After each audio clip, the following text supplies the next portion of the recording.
All right, let's talk about one-person companies and what will happen to value in doing business. We'll start from the very basics. All value ultimately comes from scarcity, and the most fundamental kind of scarcity there is biological. We as humans only have one body, one mind, and a very limited amount of time. So everything a person does costs some of that time, and spending it on one thing necessarily means not spending it on something else. So if we want to overcome that limit in what we do, we need leverage.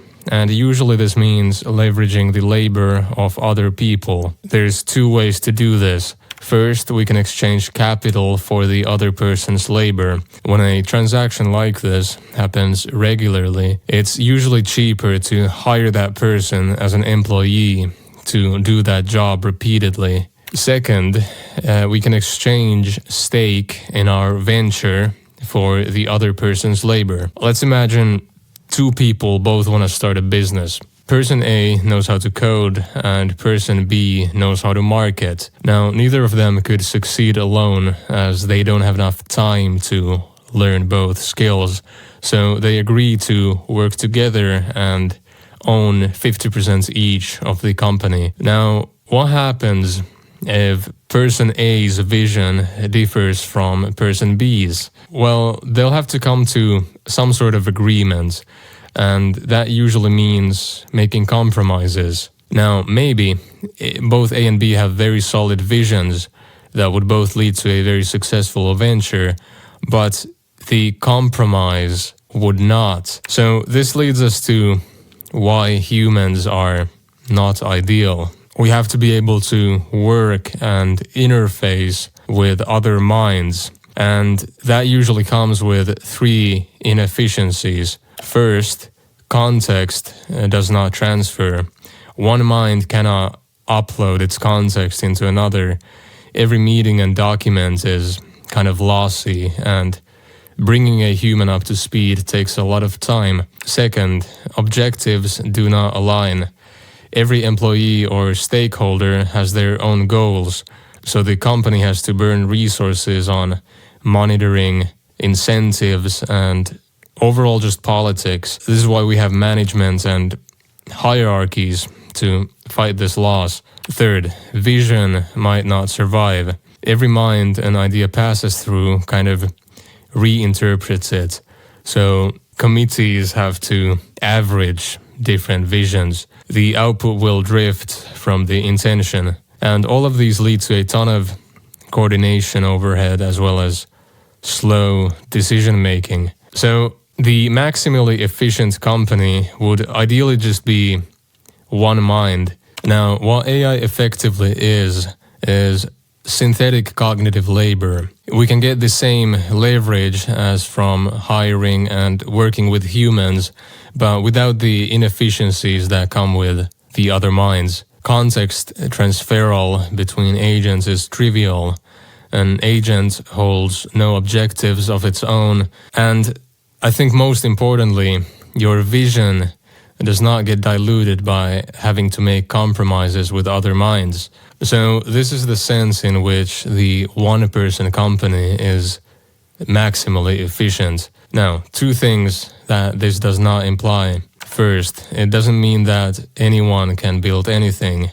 I mean, that is obviously just not the case. It is possible now for one person to do a lot more. The floor has risen and making stuff is overall a lot cheaper, but the ceiling is still the same. Producing the right thing was never an execution problem. It's a choosing problem. Second, maximal efficiency in this sense does not necessarily mean the optimal way to do things. Yes, one person can now steer a very large operation or run a very successful big company, but it does not follow that this would be the optimal way to do it. I mean, there's obviously still tremendous value in other minds, and we'll get to this in a bit.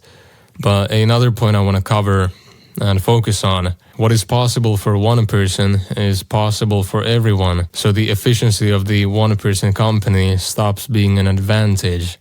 It becomes the baseline. All right, now let's step back for a bit and examine both of these limits, because I think they tell us something about where the value is actually moving. First, knowing what to do.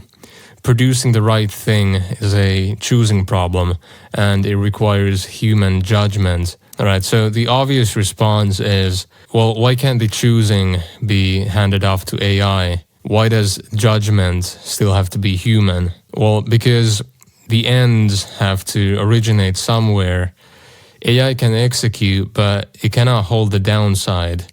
It has no stake in the outcome, and it cannot be held liable. For that, it would need a legal personhood or something, I don't know. So the chain of delegation has to terminate in a human with human judgment, which means that the one-person company has exactly one scarce input, the owner's capacity to choose. And this is what people call judgment, taste, or vision. Now, the second limit, when everyone can produce, production stops being the differentiating factor. So the game kind of moves to the stuff that cannot be manufactured, being noticed and being trusted.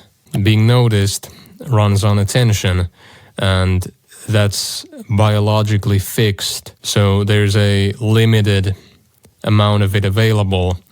No one gets more hours in a day, and every hour given to one thing is necessarily taken from everything else. So the value here still ultimately stems from humans. But I don't think attention alone is the whole picture. What really matters is being trusted. Trust is also a fixed resource, but unlike attention, it cannot be manufactured. And the more AI gets adopted into distribution and marketing, the bigger the role trust will play. So this gives us the two main scarcities that the value will move to. So inside the company, it is judgment, knowing what to do. And outside the company, it is the trust and attention of other people. Now, let's introduce an economic concept that also kind of explains what is going on here, which is complementary goods. Complements are goods that are consumed together, and this means that when one of them gets cheaper, deflates, the other one gets more valuable. Cheap computers made data more valuable. That's what you do computing with. Cheap code made verification more valuable. Also a thing that's consumed with more code. And also cheap distribution of media made attention more valuable. And now AI is making cognition cheap. And I think cognition has two complements, matching the two acts of doing business. First, the act of value creation, making the product, creating the thing.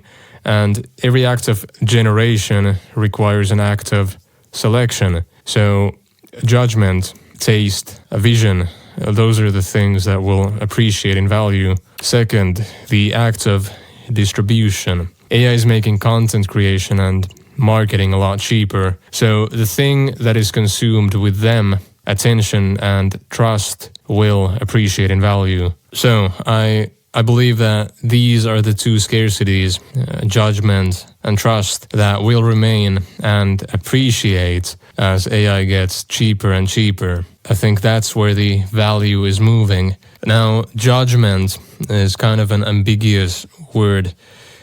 People like to talk about how taste and judgment are becoming the new bottleneck, but it's not always that clear what exactly that even means. So how I think about it is just as an ability to choose what to do, which actions to take with respect to some goal.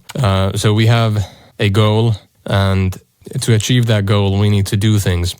And judgment is basically just knowing what those things are what are the things to do that are most aligned with the goal and takes us to it. And this kind of judgment correlates very heavily with how competent a person is in the field that they're operating in. And for this reason, I think the value of skills, actual competency, is not going to go anywhere. If anything, it's going to get more valuable because with AI, you can apply a ton of more leverage to the judgment that you have and create a lot more, do a lot more things. So, yeah. And then there's the external part, audiences, network position, contacts, community. All of these are just trust in different forms. The value of all of those will continue to rise with the adoption of AI. So yeah, I definitely see the shape of business changing. Individuals are starting to look like companies functionally. People can already execute a company-shaped set of work by themselves with just a fleet of agents. So yeah, I'll definitely be investing my scarce resources and limited time into building skills and trust, a community, which is exactly what you're witnessing me do currently here in this video. So yeah, let me know your thoughts on this. That's it.